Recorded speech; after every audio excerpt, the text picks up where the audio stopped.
between what's being injected in these shots and all of the 5G towers. Explain to me why the key sticks to me. A couple of anti-vaccine specialists, quote unquote, completely embarrassed themselves while speaking with Ohio lawmakers. Now, this is both funny and sad, as you're going to see. So first here, Tyler Buchanan, who covered politics for the Ohio Capitol Journal, tweeted out, semi-prominent anti-vaccine doctor Sherry Tenpenny now testifying in favor of a bill to prohibit any Ohio business/school from mandating vaccines. Tenpenny breathlessly dismisses concern over COVID-19 as living in fear, while insisting alleged deaths from vaccines are a major issue. He goes on here saying Tenpenny began by saying she's spent up to 10,000 hours researching vaccines since the pandemic began. This is funny. There's only been around 11,000 total hours since the Ohio state of emergency was declared. So that'd be 22 hours per day, just to give you a sense of her accuracy chops. So here is the first clip. Here is Tenpenny discussing her ideas around the vaccine. And some of the information that I think had been discussed in your podcast related to EMF frequencies. That was a thought. And it was because right now we're all kind of hypothesizing. I mean, what is it that's actually being transmitted that's causing all of these things? Is it a combination of the protein, which now we're finding has a metal attached to it? I'm sure you've seen the pictures all over the internet of people who've had these shots and now they're magnetized. They can put a key on their forehead, it sticks. They can put spoons and forks all over them and they can stick. Because now we think that there's a metal piece to that. There's been people who've long suspected that there was some sort of an interface, yet to be defined, an interface between what's being injected in these shots and all of the 5G towers. Not proven yet, but we're trying to figure out what is it that's being transmitted to these unvaccinated people. All right. I don't even know where to begin. Magnetism.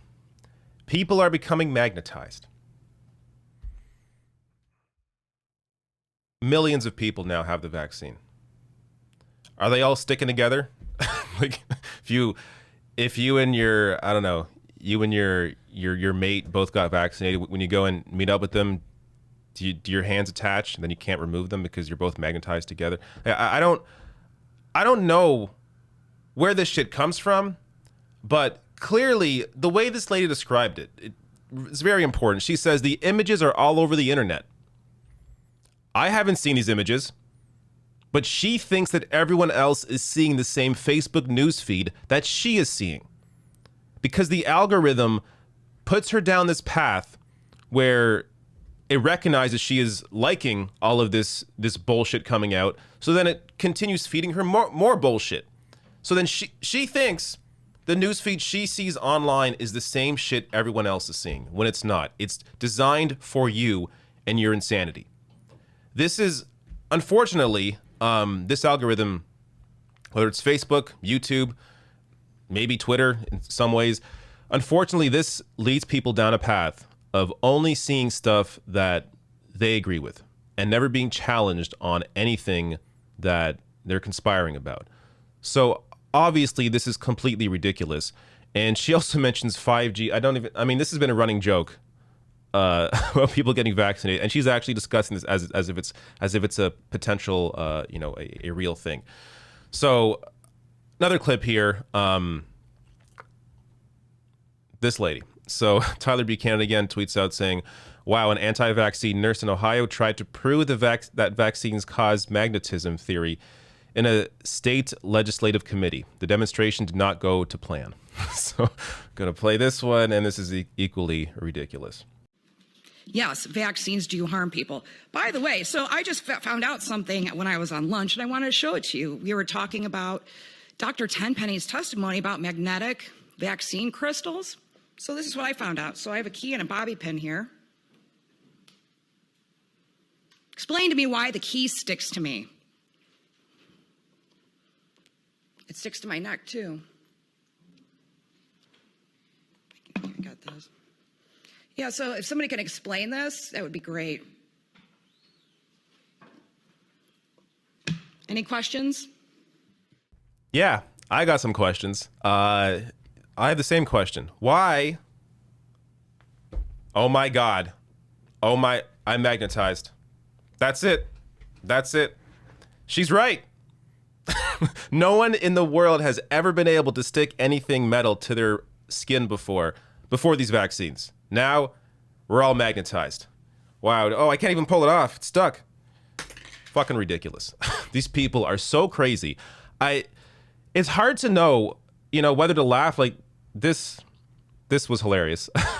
Danny Durady here tweets out, I never realized how being fully vaccinated would help change my life. I am now the life of the party. I mean, if you think about it, it would be very useful. You'd never lose your keys. You'd always know where the change is. It would actually be a great feature of the vaccine. But, do we laugh at these people, or do we feel sad that they're this brainwashed? It's really hard to know. I guess it's a combination of the two. But, it isn't just two people that think this. There are millions that think the same way these people do. Again, part of the reason, of course, because of the shit they read online and what's being fed to them through these algorithms. So this is going to be a constant issue. Obviously, we saw a lot of this, not this specifically, but in general, this kind of bullshit during Donald Trump. And by the way, even before that, of course, there's been, fake news going out for years in various ways. But it's gotten to the point now where people are not getting a life-saving vaccine because they think you might get magnetized. I really don't know how to deal with people like this. I may be lucky in a way that I've never encountered anything like this in my personal life. I don't know anyone like this. I don't have any family members that are this crazy. So it's hard for me to know how to talk to someone like this, how to get through to someone like this when they are really in their own world. Luckily, the majority of people do believe the vaccines work, have gotten vaccinated or are getting vaccinated. So we at least have the numbers on our side. But the idea or the fact that there's even 20 to 30% of people that even think like this is, yes, in a way funny, but also really scary.